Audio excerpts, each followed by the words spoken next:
Tous les préparateurs mentaux veulent coacher le mental des athlètes et être magnifiquement payés pour ça. Mais qui peut vraiment le faire ? Avoir un diplôme est au mieux utile, mais jamais suffisant pour accompagner les sportifs de ses rêves.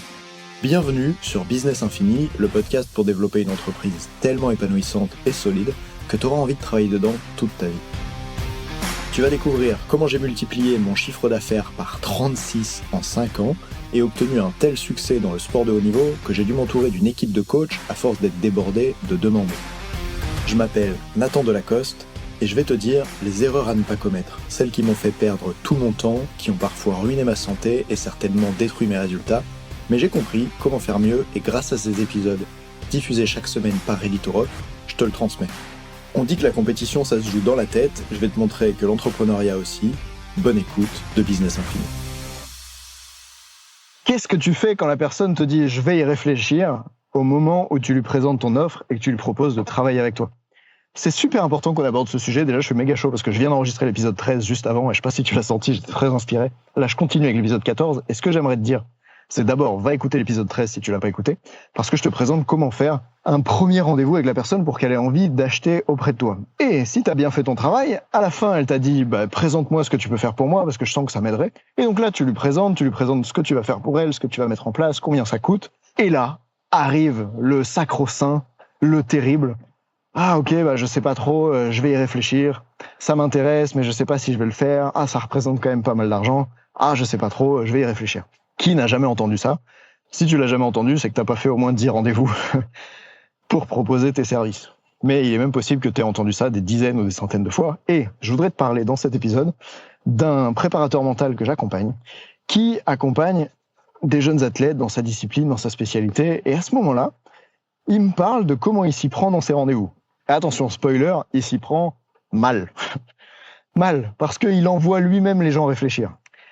C'est-à-dire qu'à la fin du rendez-vous, quand la personne dit « Ah ouais, ça a l'air intéressant, Paul, ce que tu proposes, on va y réfléchir. » Et lui, il leur dit « Ah bah oui, je comprends, réfléchissez-y, tenez-moi au courant. » Mais non, pas du tout, surtout pas, tu veux pas faire ça.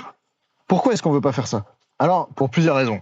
La première étant, comment est-ce que la personne, elle va réfléchir efficacement à quelque chose où la moitié des réponses au moins, c'est toi qui les as.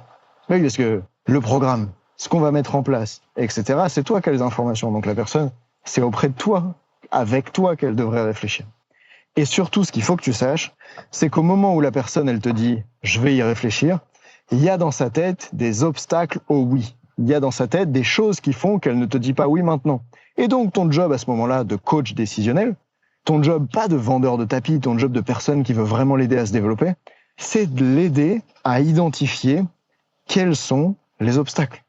Et si tu prends tes responsabilités de coach décisionnel, alors tu oseras poser ces questions-là, qui, c'est vrai, peuvent être malaisantes au début quand tu démarres, parce qu'on n'a pas l'habitude, quand quelqu'un nous dit non, de dire « t'es sûr que c'est non ?» On a l'habitude d'être, entre guillemets, gentil ou trop gentil, d'être très fluide, de ne pas aller au conflit. On a l'habitude de, quand quelqu'un dit non, de tout simplement faire avec ça. Et tu peux croire, si tu veux, que c'est mal de ne pas t'arrêter au premier non. Mais moi, je crois pas à ça, parce que je crois que la raison pour laquelle la personne te dit non, c'est qu'il y a des choses qui bloquent et que c'est ton rôle de l'aider à débloquer ça. De la même manière que quand tu es coach en sport extrême, quand tu proposes à l'athlète de faire un mouvement extrême, par exemple un saut sur le tremplin en snowboard, et qu'elle te dit non, est-ce que ton rôle de coach, c'est de dire « Ok, tant pis, allez, fais autre chose ». Non, des fois, ton rôle de coach, ça va être de forcer. Ce que j'appelle par forcer, c'est forcer de manière élégante. C'est pas vas-y, si tu le fais pas, t'auras pas de dessert ce soir, ou je te raye de la liste, ou je suis plus ton entraîneur. Forcer, c'est d'aller voir. La personne, elle vient de te dire non, et au sportif, tu vas dire, ok, là, je viens d'entendre que tu voulais pas y aller. Qu'est-ce qui fait que tu veux pas y aller ? Qu'est-ce qui t'empêche d'y aller maintenant ? Qu'est-ce qui t'empêche d'oser faire cette figure ? Et là, si le sportif, il te répond, il y a du monde autour de moi, et donc j'ai peur que si je le fais maintenant, je rate devant tout le monde. Mon Dieu, mais heureusement que tu lui as posé la question. Parce que ça va être ton rôle de coach de l'accompagner par rapport à cette peur du regard des autres qui fait qu'il n'ose pas le faire. Est-ce que tu vois de quelle manière, en fait, dans ton rôle d'entraîneur, dans ton rôle de prep mental, c'est la base de continuer d'accompagner quelqu'un qui dit non sans rien lâcher. Alors quand je dis sans rien lâcher, évidemment, il y a une limite, mais tu t'arrêtes pas au premier non, en fait. Donc fais-le pareil avec la vente.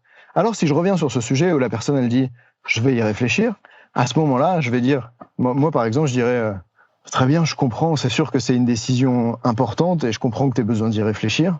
À propos de quoi est-ce que tu as besoin de réfléchir ? Et là, la personne, avec cette question-là, au lieu de s'arrêter à « je vais y réfléchir », en général, elle va te dire ce qui l'empêche d'aller plus loin.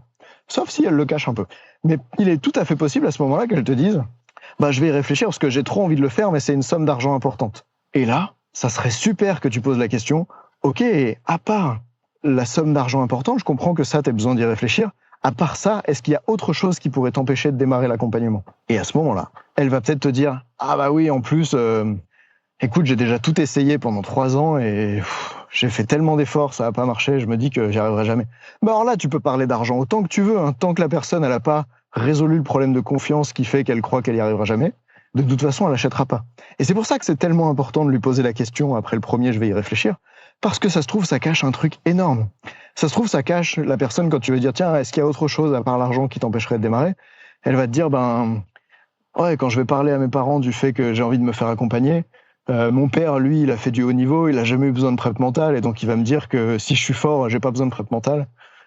Donc j'ai peur qu'il pense que je suis faible. » Ok, si la personne, elle pense ça, tu peux parler d'argent avec elle autant que tu veux, elle achètera jamais. Et est-ce que tu crois que c'est ton rôle de coach qu'elle n'achète pas pour cette raison-là? Est-ce que tu crois que tu as bien fait ton travail si elle te dit « ah, je vais y réfléchir » et que tu l'as laissé partir avec ce blocage-là en tête? Ah non, parce que ce blocage-là, c'est pas un truc de vendeur de tapis de le faire sauter. C'est un truc de coach décisionnel. C'est d'aider la personne à oser. Et donc, voici juste quelques exemples. Mais en fait, franchement, il y en a des dizaines, je peux pas tous te les faire.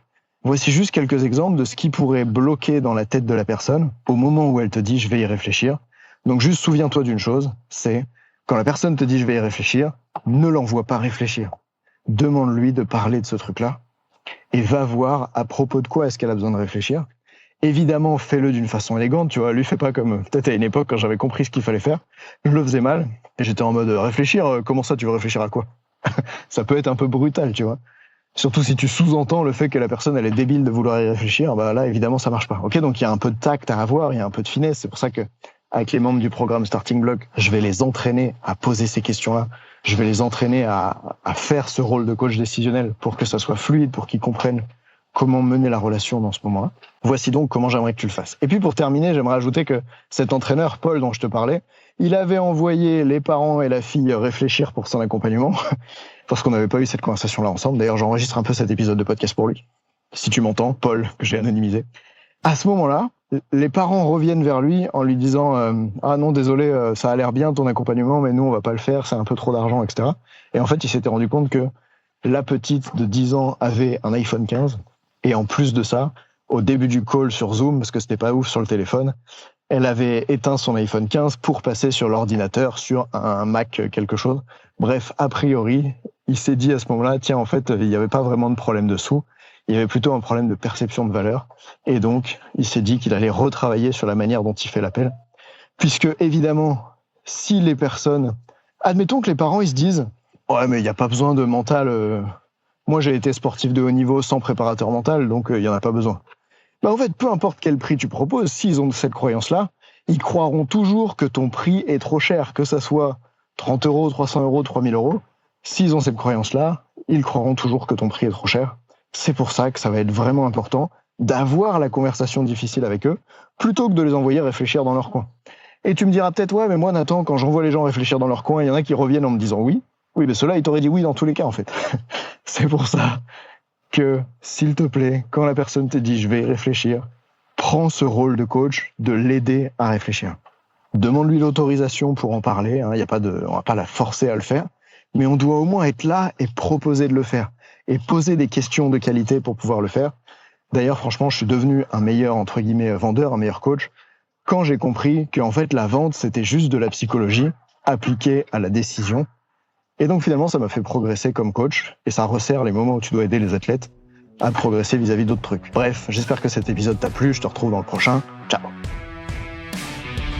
Coacher les sportifs de ses rêves tout en étant magnifiquement payé pour ça, c'est plus facile quand ils viennent directement vers toi parce qu'ils te reconnaissent comme un expert et ont la certitude que tu pourras les aider dans les moments décisifs. Marquer les esprits de cette manière, ça s'apprend et en écoutant Business Infini, tu te donnes les moyens d'y parvenir. Bien joué.